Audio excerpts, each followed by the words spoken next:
そう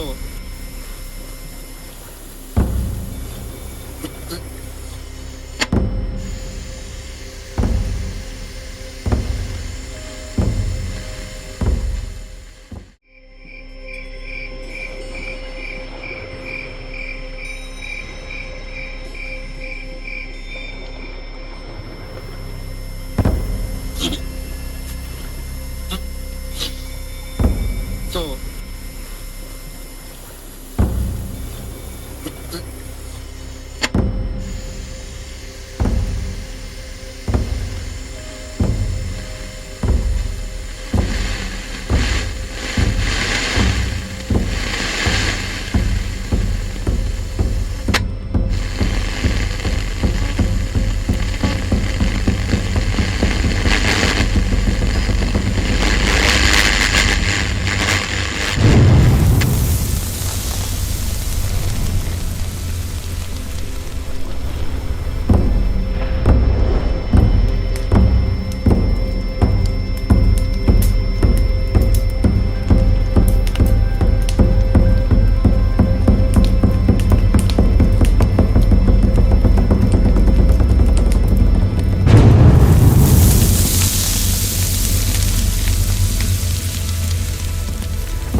সেই দিন বাড়িয়া গ্রামের দিন প্রতিদিনের মতো ছিল শান্ত, নীরবতার শব্দ।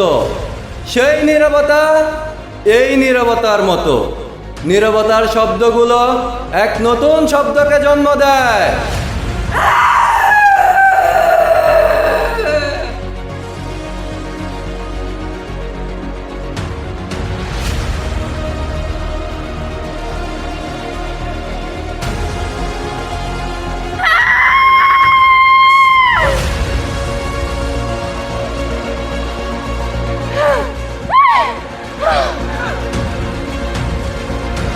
অসহায় কান্নার চিৎকার ছুটে আসে, আগুনের তাপে মাংস পোড়ার চিৎকার বয়ে আসে, আগুনের তাপে মাংস পোড়ার চিৎকার বয়ে আসে।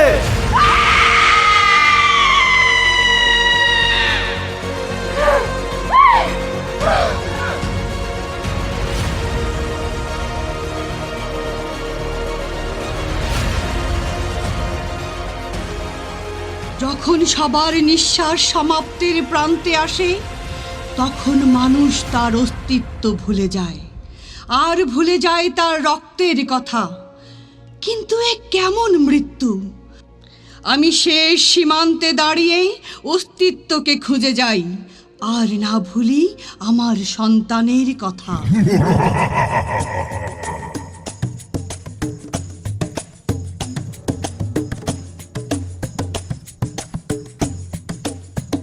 এখানে দাঁড়া, ঠিক এখানে। এখানেই সকল লোভের উল্লাস হবে। যা তুই ভাবিস পাপ, যে চিন্তার খেলা ভেসে ওঠে আমার আয়নায়। আয়নার ভেসে ওঠা পাপ আমার শরীর বেয়ে পড়ে। আমি আমার অধিকারের কথা আমার দেহকে বুঝাই, সে বোঝে কিন্তু হারে প্রতিবার। যখন নিষিদ্ধ অপরাধ আমার দেহ ও মনকে ছিঁড়ে খায়, সে তো কালো শকুন। আর ফিরে আসিস না। তোর ভূমি তোর নয়। বিন্দু ঠিক রেখে যেমন ঘুরে যাচ্ছে পৃথিবী, তার বিপরীতে নয়, তেমনি আমাদের উৎস করে ঘুরে যাচ্ছে এই কালো রাতের ছায়া। তার বিপরীতে গেলেই ধ্বংস। আমি সেই মানব যে দাস হয়েও দাসত্বকে ভেঙেছে। আমি একা ছিলাম, একা আছি। যেভাবে লাশ বয়ে চলে নদীতে, একা উদ্দেশ্যহীন। হ্যাঁ, আমি ডুবে যাব। হয়তো আমার নিঃশ্বাস আকাশ খুঁজে পাবে না, পানি আমার দেহকে মুক্ত করবে না, মাটি আমাকে ক্ষয় করতে পারবে না। কিন্তু সত্য হলো, কাল সকালেই সূর্য উঠবে, আবার আবার কালো অন্ধকার বিলীন হবে। হয়তো আমি দেখব না, কিন্তু সময়ের গতিতে আমি থেকে যাব। আর ফিরে আসিস না। তোর স্বপ্ন তোর নয়। এখনো ভোর হওয়া বাকি আছে। তারপরও প্রশ্ন থেকে যাবে, আঙুল তোলার পালা শেষ হবে না। ওই তো দেখো, শব্দের উৎসব থামেনি, তারা আসছে। আর ফিরে আসিস না। তোর দেহ তোর নয়। সব দেহ দাহ করবার বাকি আছে।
কেউ চায় বাঁচতে, তার অধিকারের মাঝে বাঁচতে তার স্বপ্ন নিয়ে। ঠিক তখনই সামনে এসে দাঁড়ায় বিকৃত এক পশু।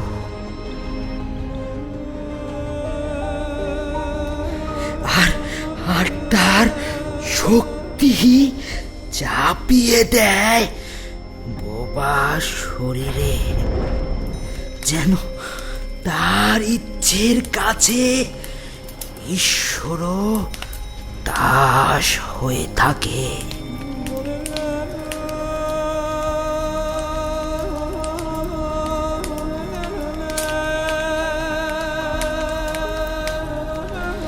যে নারী তার দেহতে অধিকার ছিল একান্তই, সে এখন মাটিতে বিলীন হয়ে যাচ্ছে। সেই নারী তার সন্তানকে বুকে চেপেছিল। কালো শকুন তাকে বাঁচিয়ে রাখে, যাতে তার প্রিয় মানুষটিকে চিরে চিরে খেতে পারে। ওই যে নদীর জলে নৌকা ভেসে আসে।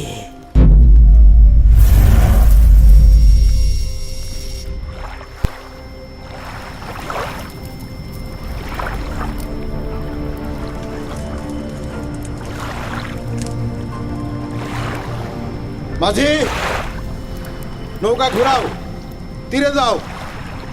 দূর মিয়া, পাগল হইছ? পারে গেলে সবাই মরব।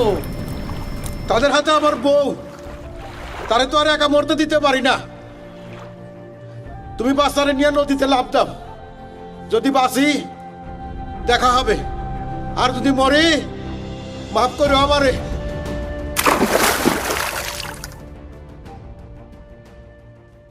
এই নৌকা ভিড়াও, জলদি করো।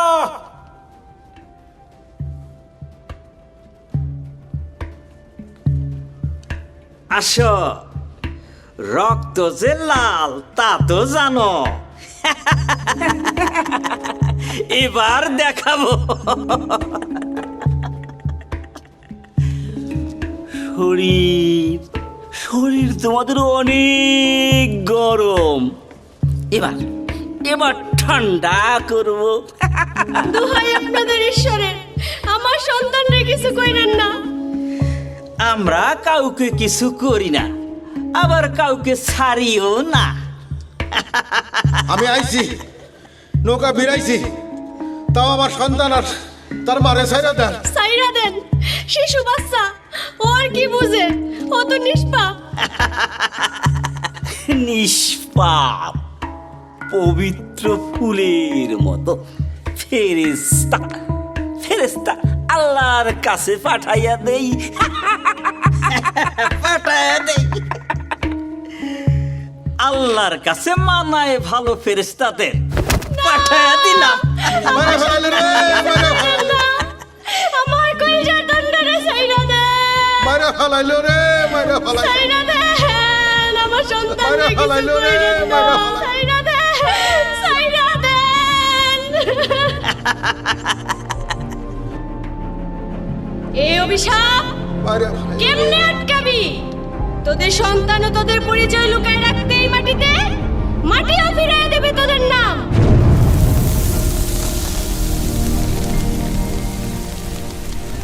আসমান জমিন সবাই চোখ বন্ধ করে ফেলেছে। এত পাপ কি আর ঈশ্বরও দেখতে পারে?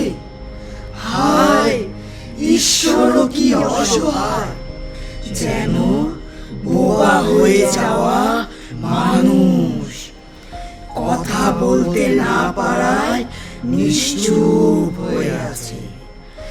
আসমানে তাকিয়ে দেখো, তোমাদের ঈশ্বরও কষ্টে চুপ হয়ে আছে। আসমানও রাগে কালো হয়ে গেছে, কিন্তু এই বুক শান্ত হবে না, থেমে যাবে না সকলের ঘৃণা।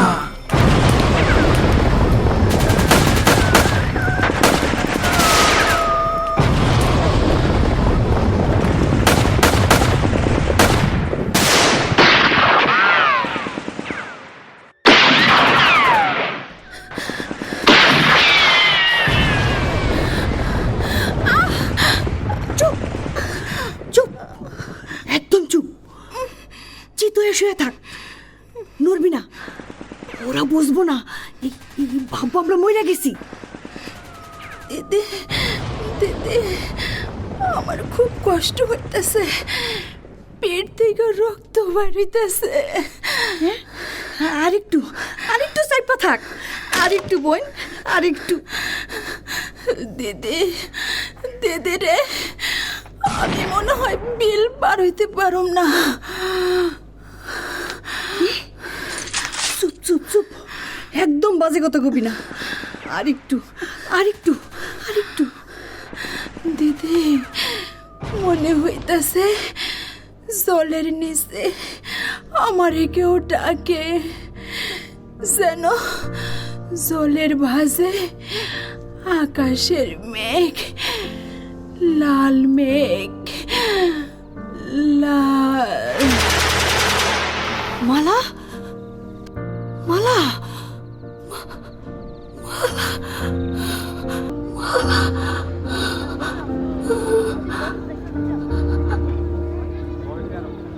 জবাব আসে না, যেন জবাব তার আর ঠিকানা পায় না।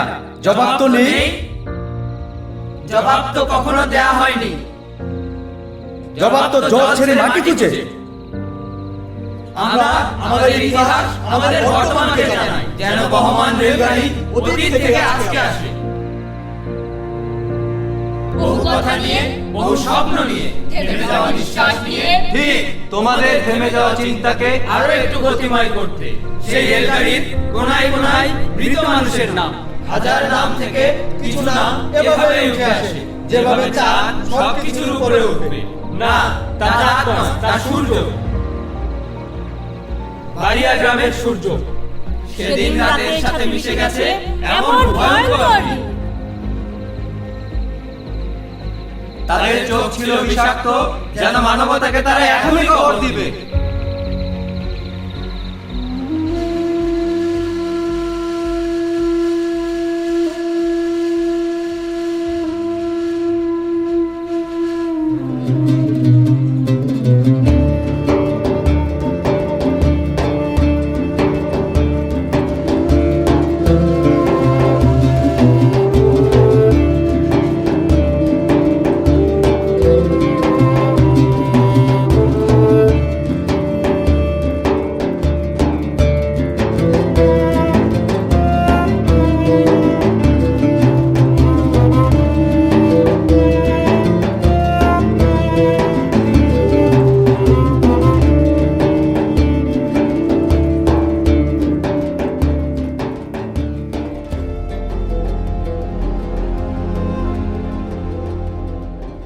সেদিন আর কোনো সন্তান কেঁদে ওঠেনি, ওঠেনি তার বেঁচে থাকার পিপাসার জ্বালা।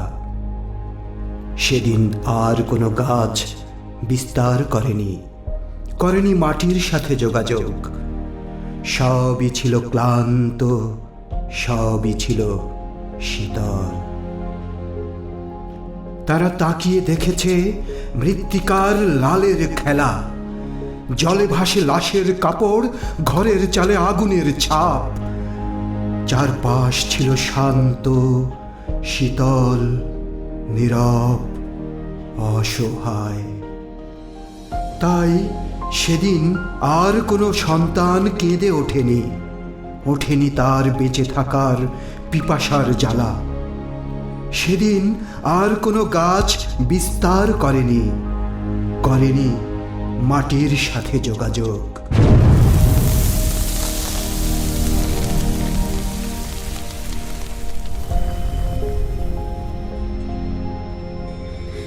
যোগাযোগ? কিসের যোগাযোগ? আত্মার থেকে আত্মার আর কোথায়? যেখানে তাকাই শুধু পচা গলা, ছেঁড়া লাশ। সব জায়গায় শকুনের পায়ের ছাপ। আর কোথায় যাব? অতীতে তাকালে ভেসে আসে অন্ধকার। ওই অন্ধকার তো কিছুই বলে না। অন্ধকারে জোনাকির মতো কি দেখা যায়?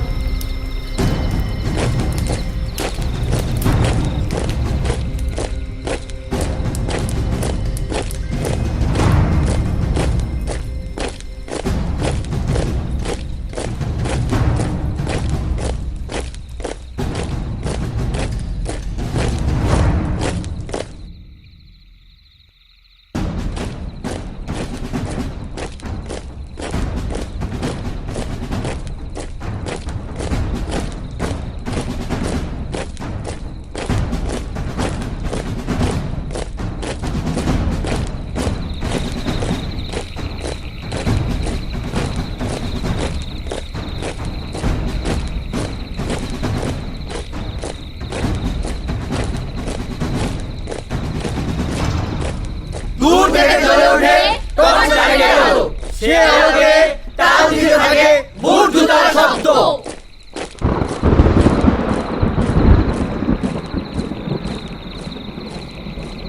ওই তো আকাশও আবছা হয়ে আসছে, ঠিক তার মতো যে কিনা বৃদ্ধ হয়ে পড়েছে বৃষ্টিতে। মোটা কাচের চশমায় দূর ঠিক দেখতে পায় না দেখতে ৭১ রাতের কষ্ট। দূরের অন্ধকারে দেখা যাচ্ছে সেই কালো শকুন। তারা পরস্পরের দিকে তাকায়, ভাবে আবার কি ফিরে যাবে সেই ভূমিতে যেখানে তারা মানুষের রক্ত জমিনে ফেলেছে। সেই জমি বোবা হয়ে উঠেছে অসহায় রক্ত পানে।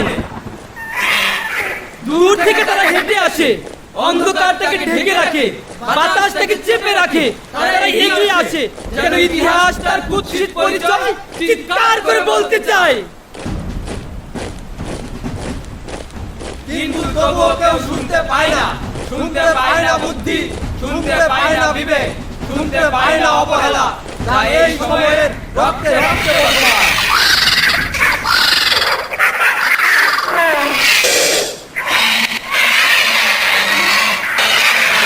তবুও কে আসে তার বিশাল দেহে ৭১ গণহত্যার রক্ত কৃষকের, শ্রমিকের মাংস ছিঁড়ে ছিঁড়ে বানিয়েছে।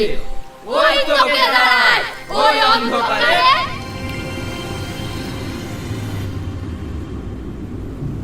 বাতাস তীব্র বয়ে চলে, যেন ঝড় হতবাক হয়ে থাকে তার তীব্রতা দেখে। বাতাস সেই পুরনো কথা বলে।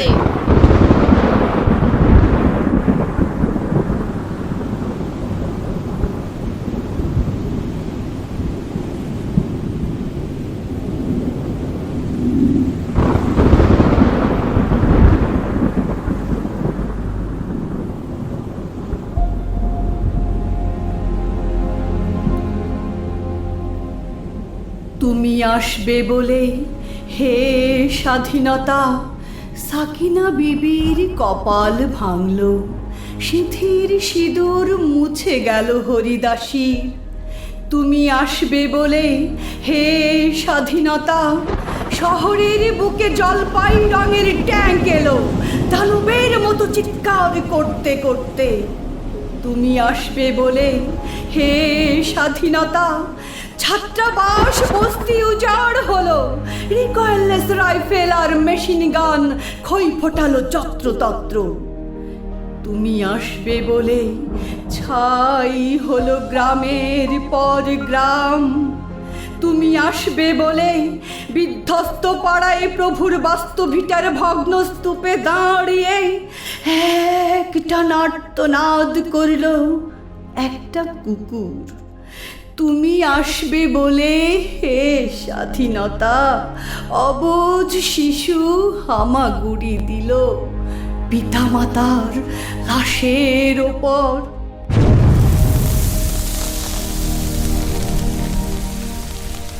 সেই অদ্ভুত মানুষগুলো জেগে ওঠে, যাদের পা পাথরে রূপান্তরিত হয়েছিল, যাদের চোখ বাঁচার আকুতি করেছিল, যাদের কণ্ঠ কথা বলার আগেই ছিঁড়ে ফেলা হয়েছিল।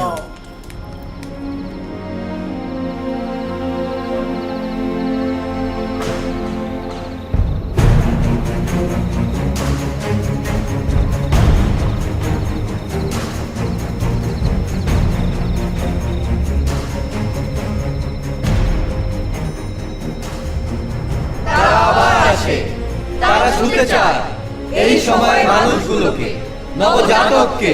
তারা বলতে চায় তাদের ধ্বংসের কথা, কিন্তু ভীত মানুষ অবাক হয়ে থাকে, তারা সংকুচিত হয়ে থাকে, তারা ভয়ে অন্ধ হয়ে যায়। সেই অদ্ভুত মানুষগুলো আত্মা হয়ে যায় আবার এই রাতের নীরবতায়।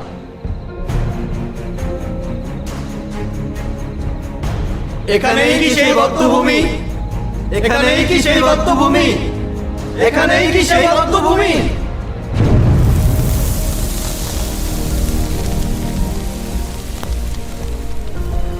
দূরে দেখো, ওই ভাওয়াল বাড়িয়ার গ্রাম। ঘরে ঘরে, নদী খালে বিলে, আগুনের ধোঁয়াতে বদ্ধভূমি হয়ে আছে। দূরে দেখো, ওই ভাওয়াল বাড়িয়ার গ্রাম। ঘরে ঘরে, নদী খালে বিলে, আগুনের ধোঁয়াতে বদ্ধভূমি হয়ে আছে। দূরে দেখো, ওই ভাওয়াল বাড়িয়ার গ্রাম। ঘরে ঘরে, নদী খালে বিলে, আগুনের ধোঁয়াতে বদ্ধভূমি হয়ে আছে।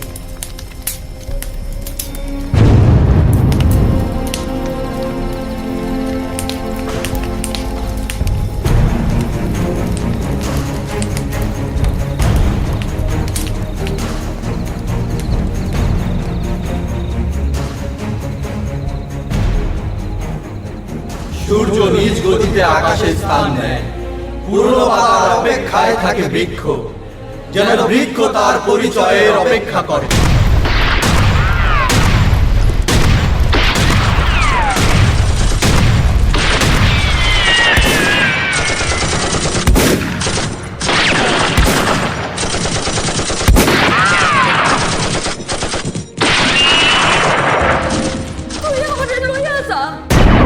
তুমি বাড়ি যাও, বুইরা মানুষের তারা কিছু করবো না।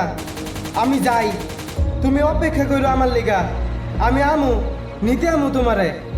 তুই আমারে লইয়া যা, আমার ঢোল করতেছে। যাও, তুমি বাড়ি যাও, আমি আবার ফিরমু, তোমার লেগে ফিরামু আমি।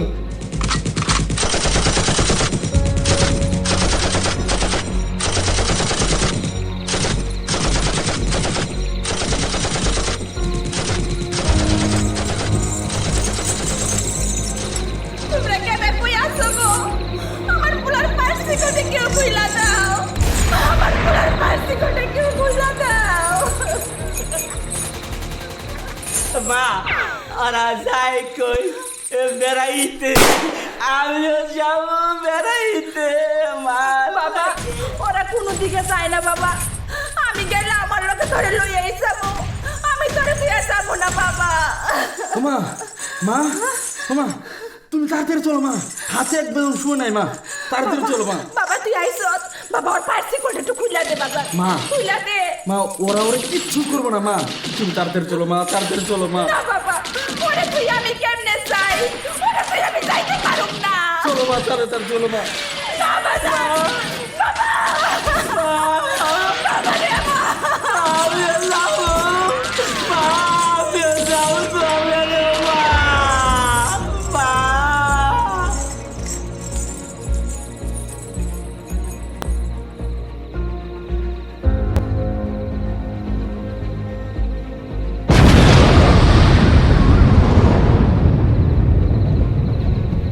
দিদি অন আমরা কই যাবো? বাইরে এই বিপদের সময় আমি কই যাই? ওই যে খালটা সামনে দেখছ না, ওই খালটা পার হইতে হইব। খালটায় ভোগাই গেছে, বেশি পানি নেই। ল আমার লাগে ল। দাদা তুই এখানে দাঁড়ায় দেখছ কেন? আমার মা তো আর চলতে ফিরতে পারে না, আমি তারে রেখে যাইতে পারি না। তোমরা যাও, আমি এই গ্রাম ছাড়ি না।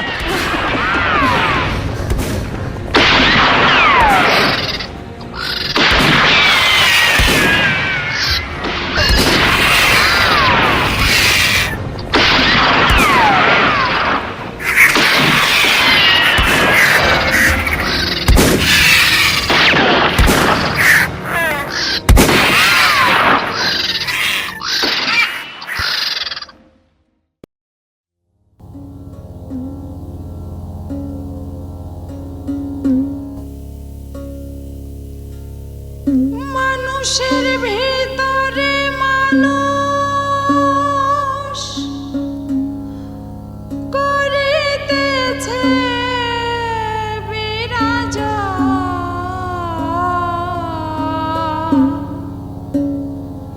মানুষ ধার মানুষ ভজ, শূন্য বলে রে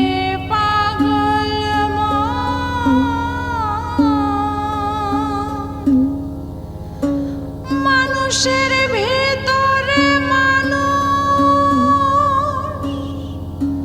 করিতেছে বিরাজ,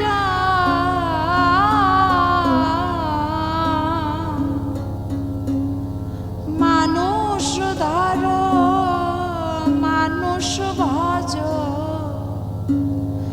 শূন্য বলি রে পাগল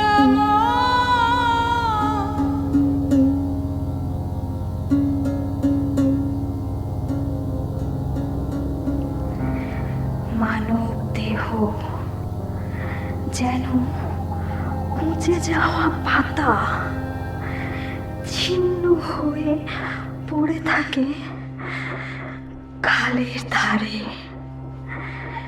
যেন পিপাসায় জল ভেসে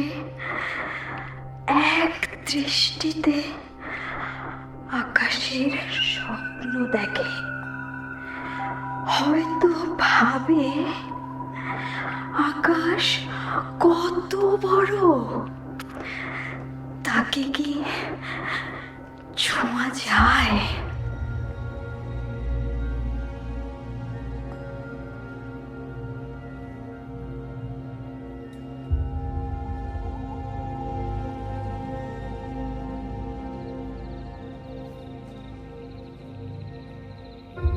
তবুও সূর্য ওঠে, তাকে উঠতেই হবে, তাকে বলতেই হবে। আলোর তীব্রতা সব অন্ধকারকে ধুয়ে নিয়ে যায়, যেন আলোই সত্য। এগিয়ে যাওয়ার জন্যই আলোর প্রয়োজন। যেমন নদীর স্রোত টেনে নিয়ে যায় স্থির নৌকো, তেমনি মানবতার সংকটে আলো বারবার চলে আসে নিজের গতিতে। এভাবেই চলে দিন, এভাবেই চলবে।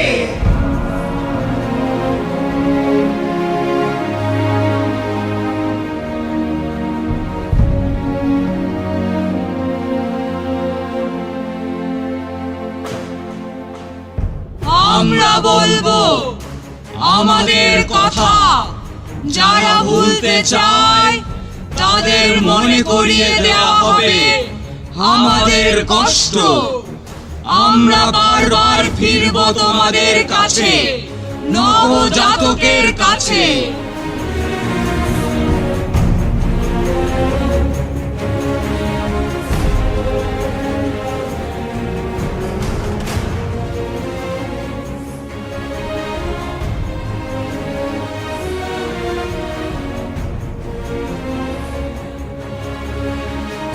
মাফ করবেন, আমি নাটকের একেবারে চূড়ান্ত পর্যায়ে ঢুকে পড়েছি।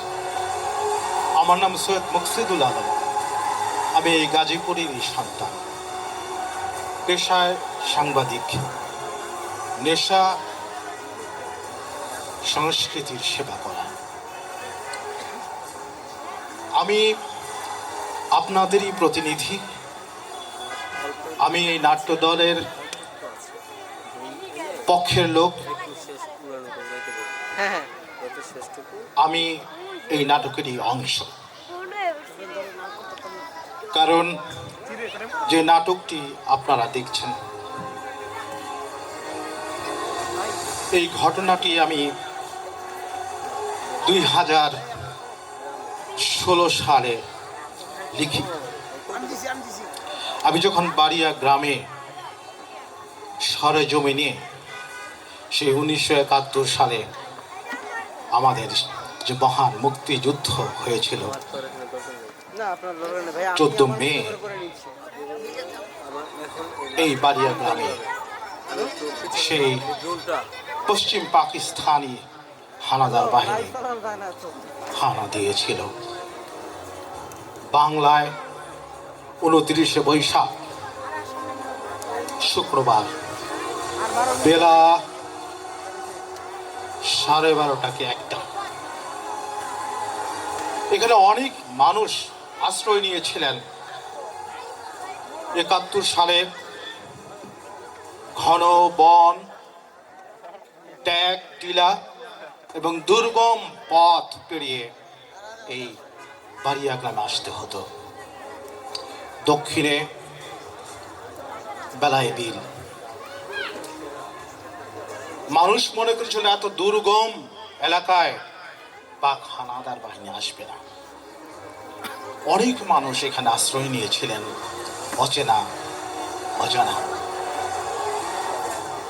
অস্ত্র শস্ত্রে সজ্জিত 150-200 পাক হানাদার বাহিনী আর তাদের 200 রাজাকাররা। এখান থেকে একটু দূরে রেওলা ব্রিজ, সেখান থেকে 3 ভাগে ভাগ হয়ে এই গ্রামের পাড়ায় পাড়ায়, মহল্লায় মহল্লায় ঢুকে পড়ে এবং নিরীহ বাঙালি, আবাল বৃদ্ধ বনিতা যাকে যেখানে পেয়েছে সুচালো ব্যান্ডের ধারালো আগা দিয়ে খুঁচিয়ে খুঁচিয়ে গুলি করে মেরেছে। আমরা সেই ঘটনার অনুসন্ধান করতে এসে জানতে পারি এই বাড়িয়া গ্রামের মুক্তিযোদ্ধা বিজয় দাসের কথা। তিনি ওই বেলায় এবারে থাকেন। তার 70 বছরের দিদিমা, তাকে সেদিন হত্যা করা হয়। আজকে এই নাটকটি মঞ্চস্থ হবার আগে আমার সঙ্গে কথা হয়েছে দিগন্ত চন্দ্র দাসের সঙ্গে। তার বয়স এখন 73। তার বাবা এই ঘটনায় নিহত হয়েছেন। আজ 14 ডিসেম্বর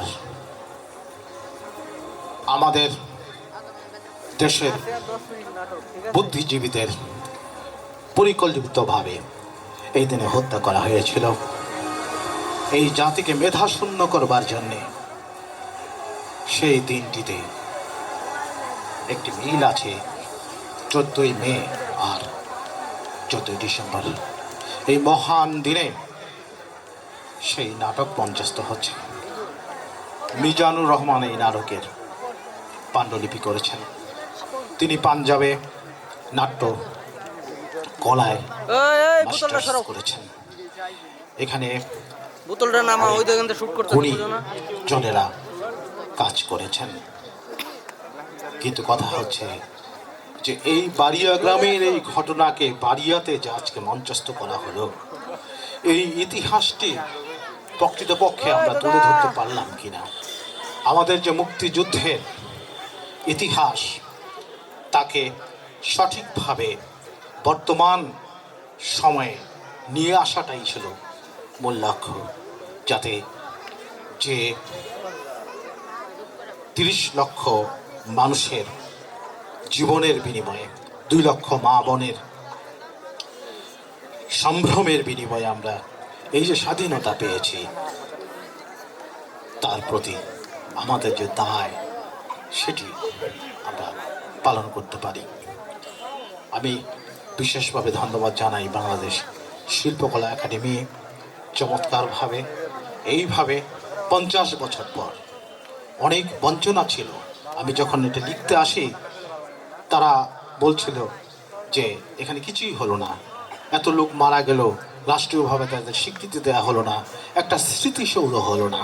49 বছর চলে যাওয়ার পর আজকে আমরা মনে করি কিছু হয়ে যায়নি বলে আমাদের হতাশ হবার কিছু নেই। আসলে সময়ের সাপেক্ষে সবই ঘটে। আজকে এই ঘটনা নিয়ে এখানে মঞ্চস্থ হচ্ছে বাড়িয়া গ্রামের অন্ধকার দিন, এবং সেদিন যারা নিহত হয়েছিলেন তাদেরকে স্মরণে এই পেছনে সরকারিভাবে একটি স্মৃতিসৌধ নির্মাণ করা হচ্ছে। এবং আপনাদের জানা দরকার, বাড়িয়া গ্রামের মানুষের এটি অহংকার এবং তাদের অর্জন যে এই গ্রামেরই সন্তান। তিনি একজন মৃৎশিল্পী, তার নাম কুয়াশা বিন্দু। তিনি এই কাজটির সঙ্গে জড়িত এবং এটি করবার জন্যে অধ্যাপক মাসুদুল হক সভাপতি গাজীপুর প্রেস ক্লাবের তারা প্রচেষ্টা করেছেন। আমি লিখেছি, আমি তখন জানতাম না যে এসব হবে, আজকে হচ্ছে। আমি মনে করি এটা আমাদের অনেক বড় অর্জন। আর যারা আজকে এই নাটকে অংশগ্রহণ করছেন এবং আপনারা এখানে এসেছেন, সবার কাছে একটি আবেদন শুধু আমার, যে এই যে আমাদের ত্যাগ, যে জন্যে এই যে আমাদের মুক্তিযুদ্ধ, যে জন্যে, সেটি মনে রাখবেন। যারা মরে গেছে, আমার কাছে মনে আছে তারা চারপাশ ঘিরে আজকে এই ঘটনাকে দেখতে পাচ্ছেন, তারাও দর্শক হয়ে এই নাটক আজকে দেখছেন। কাজে তাদের প্রতি কৃতজ্ঞতা জানিয়ে দেশকে ভালোবাসবেন, নিজেকে ভালোবাসবেন, দেশকে ভালোবাসবেন, সৎভাবে চলবেন, অন্যকে সৎ হতে শেখাবেন। আমাদের মূল্যবোধটা ঠিক রাখতে হবে। যদি সেটি রাখতে পারি তাহলে আমরা সার্থক।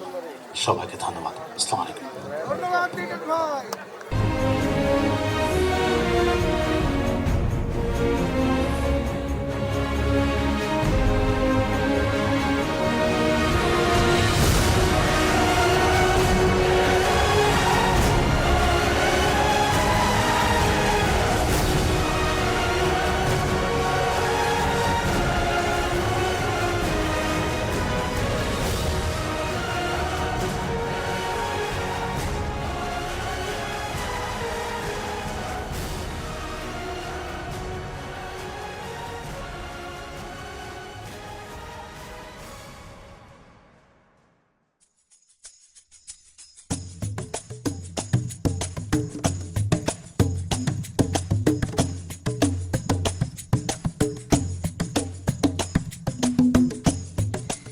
লাশ পচে গলে মাটিতে মিশে সেখান থেকে জন্ম নেয় বৃক্ষ।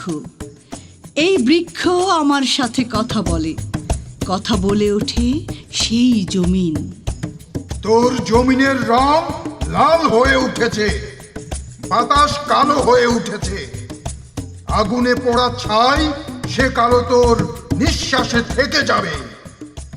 তাই আমি নিঃশ্বাস বন্ধ করে রাখি, যাতে আমার বৃক্ষ আরো সবুজ, আরো সতেজ হয়ে ওঠে। আমি থেমে যাই, যেন আমার নদী তার স্রোতে ভেসে যায়। আমি সময়কে চলমান রাখব, যাতে পাহাড়ের কথা বয়ে নিয়ে যায় নদীর স্রোতে। তোর শরীর হাজার অংশ করব, যেন হাজার কষ্ট তুই পালন করিস। আমি দাগ বয়ে নিয়ে যাব। আমি আমার সন্তানকে দেখাবো আমার সেই অঙ্গ, যাতে সে আরো শক্ত হয়ে ওঠে, যেন বিশাল হিমালয় হয়ে ওঠে। তাকে যেন না ভাঙতে পারে অতীত, বর্তমান ও ভবিষ্যৎ। তারপরও আমি লড়ে যাব, থেকে যাব মহাকালে।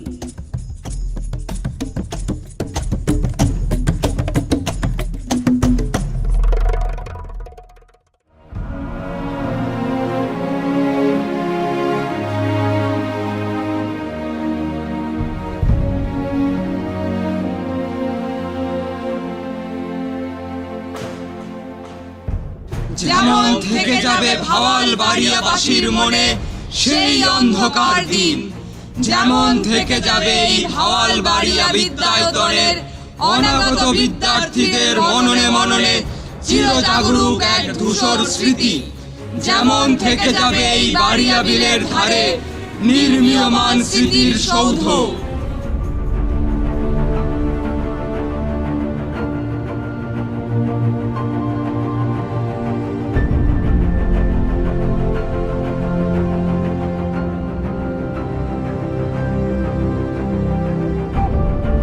যা হয়েছে, যা হয়েছিল, সে দাগ মুছে যায়নি।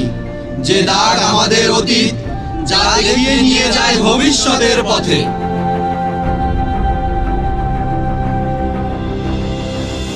আমরা চলছি, চলতে থাকবো। ওই তো ভেসে আসে নতুন দিনের আলো, ওই আলোই বাড়িয়া গ্রামের আলো।